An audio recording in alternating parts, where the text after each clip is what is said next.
Day 13 sa ating pabahay project, no? At ito na po. Ayan. Patuloy pa rin ang asintada. Yan ang pag-asintada na dito sa harap. Yan sa harap. Ito yung pintuan natin. Yan, dyan yung unang kwarto. Yan. Ito ang pintuan ng unang kwarto. Ito master bedroom, medyo malaki to kaysa dito sa pangalawa.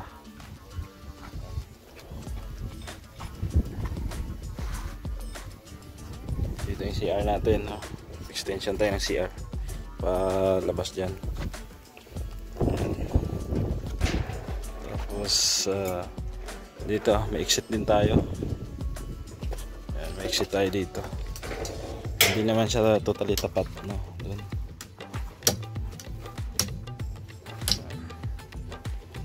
Dyan. Ayos naman. Dito may bintana pa tayong isa.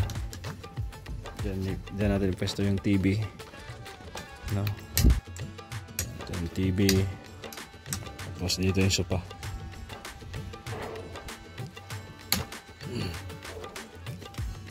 Hindi mo malagay tayong bintana dito. Oo.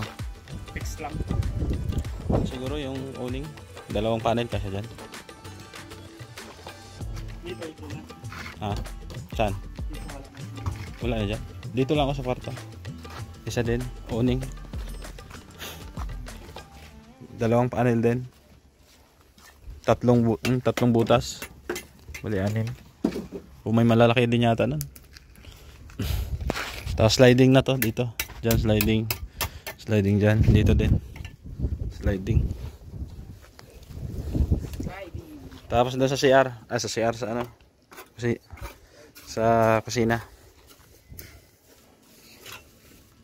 So yun po. Tuloy-tuloy ang paggawa. Pag-asintada ng hollow blocks. Ayan po.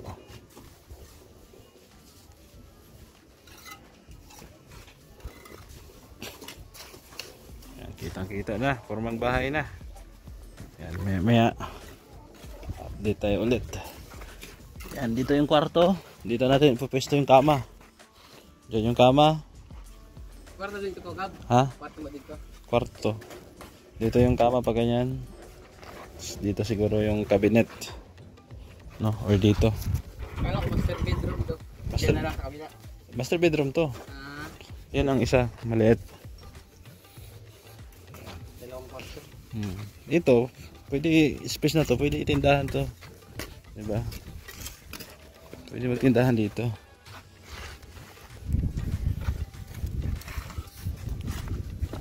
Ang unang plano, ang ano kasi, plano kasi may design yan, may halaman yan dyan.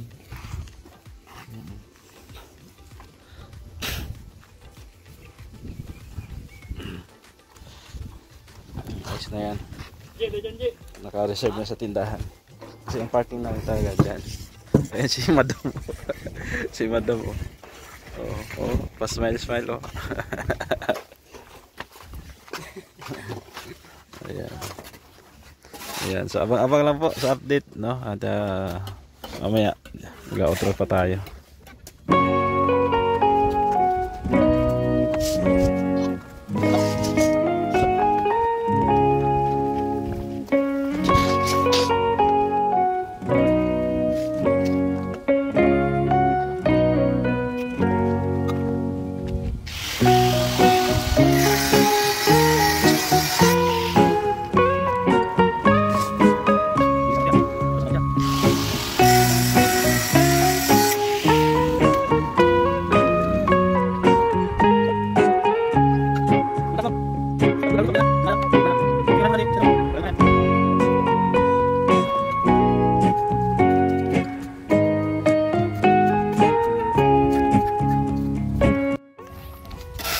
So yun po, tapos na dito sa bandang gilid.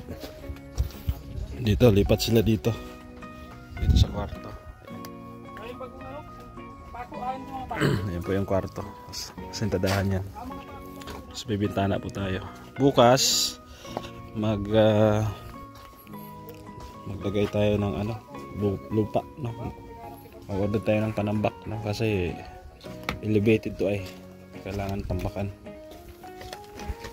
Dalawang hollow blocks kasi. Dalawang hollow blocks po.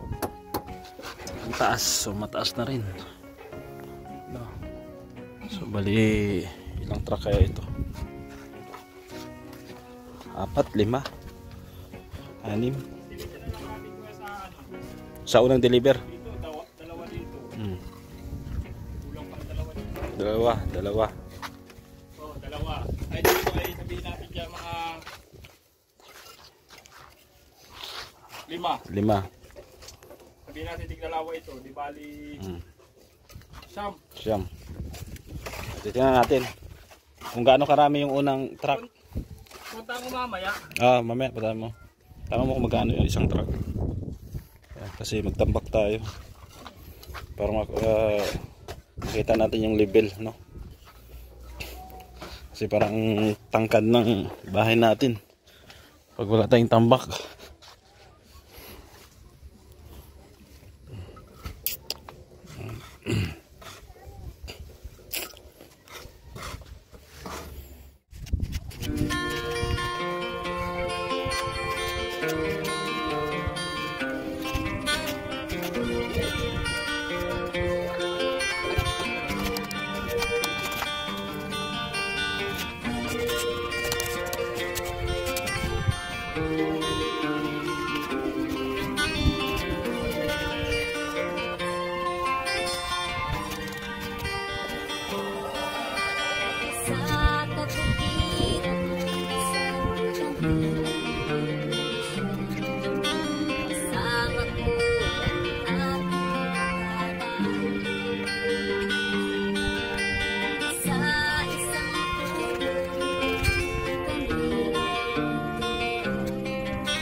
Ayan po.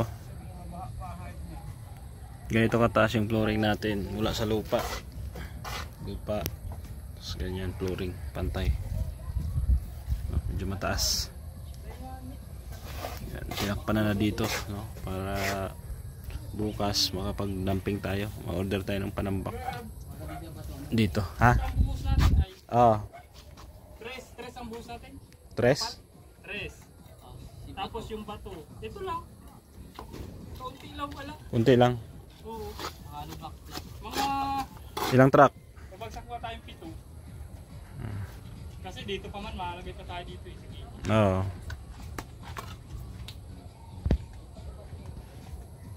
Pitong truck.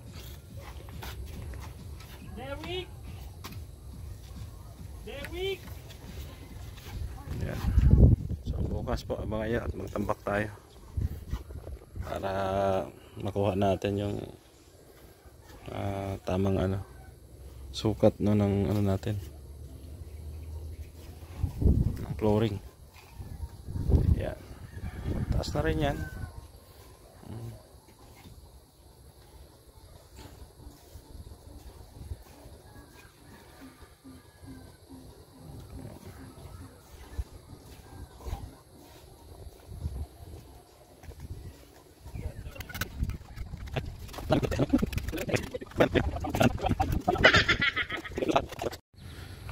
So ito po natapos nila ngayon, no? Ayan.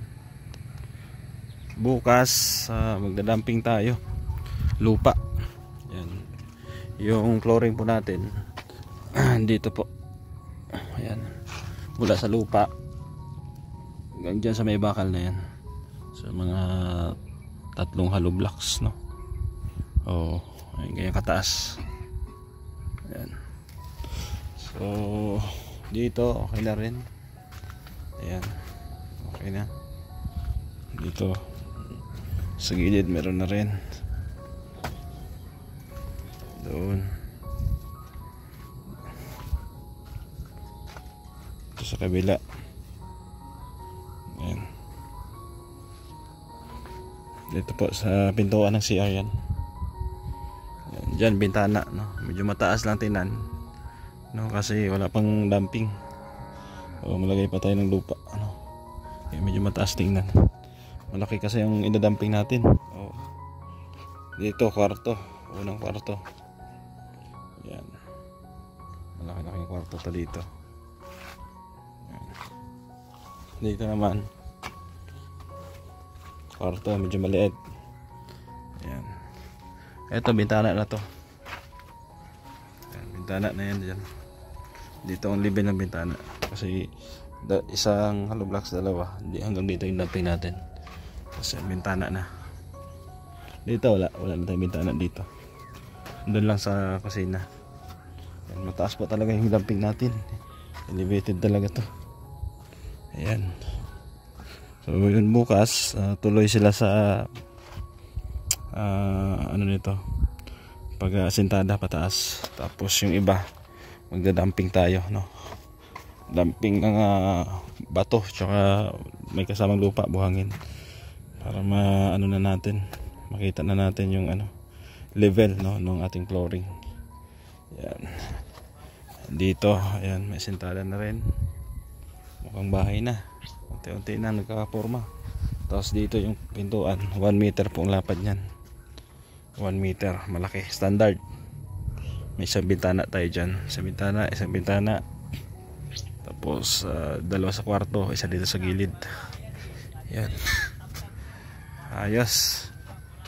So unti-unti na pong lumalabas ang forma ng ating bahay, no? Yan.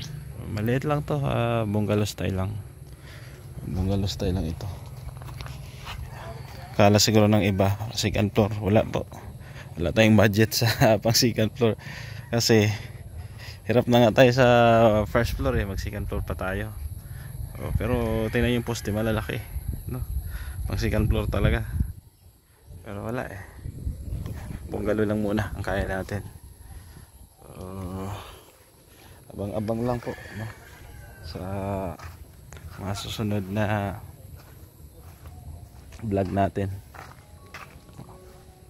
Kasi marami pang kakainin to.